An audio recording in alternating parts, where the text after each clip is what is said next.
नमस्कार दोस्तों, मैं हूं राघवेंद्र। स्वागत है आप सभी का इन खबर यूपी पर। कर्नाटक में और जिस तरीके से उत्तर प्रदेश निकाय चुनाव में नतीजे सामने आए हैं, उसको लेकर अखिलेश यादव द्वारा बड़ा ही दावा किया जा रहा है। उनके द्वारा कहा गया कि जिस तरीके से कर्नाटक में बीजेपी साफ हुई है, उस तरीके से अब आगामी चुनाव का नजारा साफ साफ दिख रहा है। और नगर निकाय चुनाव में जो नतीजे आए हैं, जनता ने तो अपना फैसला सुना दिया था। यहाँ पे भी बीजेपी को झटका लगा है। अगर अधिकारियों ने बेईमानी नहीं की होती तो बीजेपी यहाँ से भी साफ थी। सुनिए जरा आप क्या कुछ कर रहे हैं अखिलेश यादव। अगर हम परिणाम कर्नाटक का देखें और उत्तर प्रदेश का निकाय के चुनाव को देखें, वहाँ जनता ने परिणाम ऐसा दिया है कि भारतीय जनता पार्टी देश से बाहर जाएगी।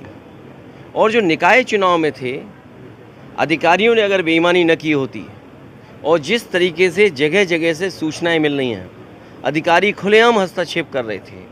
वोटर लिस्ट से लेकर के सरकारी कर्मचारियों का व्यवहार और सरकार का दबाव ये बता रहा है कि आने वाले समय में भारतीय जनता पार्टी न केवल जहां कर्नाटक से साफ हुई है, उत्तर प्रदेश या अन्य राज्यों से भी भारतीय जनता पार्टी का सफाया होगा। अच्छा, जिस तरह से एमआईएम पार्टी और आम आदमी पार्टी ने मुस्लिम वोटों का ज़्यादा ध्रुवीकरण हुआ है उससे, तो समाजवादी पार्टी की आगे 24 को लेकर लड़ाई क्या रहेगी? मैं आपसे कहूँगा कि जिस तरीके से आप पढ़ रहे हो और देख रहे हो और डेटा को एनालाइज कर रहे हो, दोबारा पलट करके देखिए।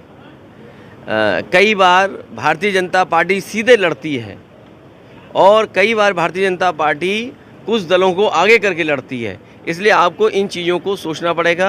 राजनीति करने वाले लोग और जो दल हैं पॉलिटिकल, वो जानते हैं कि आने वाले समय में किसके साथ रहने से और किसको हराने से देश का लोकतंत्र बचेगा।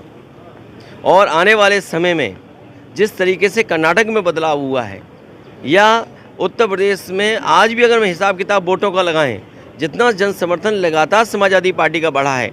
अगर हम मेयर के चुनाव का देखें, पिछले चुनाव से तुलना करें तो वोट बढ़ा है और कितना परसेंटेज बढ़ा है आपने देखा है। उसी तरह नगर पालिका में परसेंटेज बढ़ी है वोटों की, टाउन एरिया में परसेंटेज वोट बढ़ी है। तो अगर हम शहरों में बढ़ रहे हैं और गाँव में जो हमारी पार्टी का बेस पहले से इंटैक्ट है, तो भारतीय जनता पार्टी बेईमानी नहीं करेगी तो सफाया होगा। जिस तरह से मोदी सरकार के 9 वर्ष पूरे हो रहे हैं, उसके उपलक्ष्य में पूरे देश प्रदेश में कार्यक्रम करने जा रही, जनसभाएं करके लोगों को नीतियां बताई जा रही। देखिए, 9 वर्ष में 9 महीने में ये वो संख्या है जिससे कुछ बदलाव दिखता है। 9 महीने एक नया जीवन मिल जाता है। ये 9 वर्ष की उपलब्धि बता रहे हैं। इनसे बताओ कि जो बुनियादी सवाल थे वो वही कि वही है कि नहीं है। महंगाई चरम सीमा पर है, क्या बेरोजगारी चरम सीमा पर नहीं है? और फिर अधिकारियों का कितना पॉलिटिसाइज करोगे आप?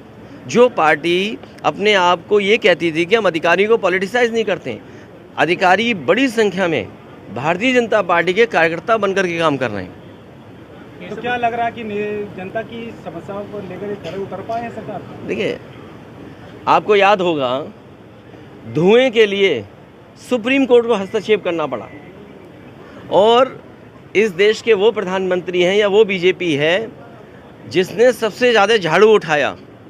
और आज हम डीजल पेट्रोल जो खरीदते हैं उसमें सब में स्वच्छ भारत के लिए अब सेस लगता है। अगर डीजल पेट्रोल से पैसा इकट्ठा किया जा रहा है, नमामि गंगा में पैसा दिया जा रहा है, तो ये सवाल वही का वही खड़ा है कि कूड़े का निस्तारण इनकी सरकार में ठीक होगा कि नहीं होगा, नालियाँ साफ़ होंगी कि नहीं होंगी। तो शहरी समस्या अलग हैं, हमारे किसान की समस्या अलग है। किसान की कोई गेहूँ खरीद नहीं हुई, जैसी की जो महंगाई थी वैसी दिख रही है, जो तकलीफ है वैसी दिख रही है। तो क्या बदला है 9 साल में? जिस तरह से बीजेपी पूरे प्रदेश में जहां जहां सीटें हारी उसको लेकर समीक्षा कर रही है और वहां की जो सांसद विधायक उनसे रिपोर्ट कार्ड मांग रही है, आखिर हारे क्यों? उन्हें समीक्षा इस बात की करनी चाहिए थी कि उन्होंने कितने अधिकारियों से बेईमानी कराई। सहारनपुर में एक अधिकारी ने निष्पक्ष होकर के उसका रिजल्ट दे दिया, तो उसे शंटिंग कर दी, उसे छुट्टी भेजने की तैयारी है। और तमाम अधिकारी ऐसे हैं जो बीजेपी के लिए काम करते रहे, काउंटिंग से लेकर के काउंटिंग के बाहर स्थलों पे। और पत्रकार साथियों, आप सब वो बातें जानते हो, क्या छिपाया आपसे? आप सबने सुना कि अखिलेश यादव द्वारा क्या कुछ कहा गया है, किस तरीके से वो आरोप लगा रहे हैं कि अधिकारियों का यानी कि शासन प्रशासन का उपयोग कर जो है बीजेपी निकाय चुनाव में जीत हासिल कर पाई है। लेकिन जिस तरीके से ये नतीजे सामने आ रहे हैं, उनके द्वारा ये कहा गया कि आने वाले आगामी चुनाव में जनता ये साफ कर चुकी है कि हमें बीजेपी नहीं चाहिए। अब इस पर आप सबकी क्या राय है? आप अपनी राय कमेंट बॉक्स में जरूर बताइए।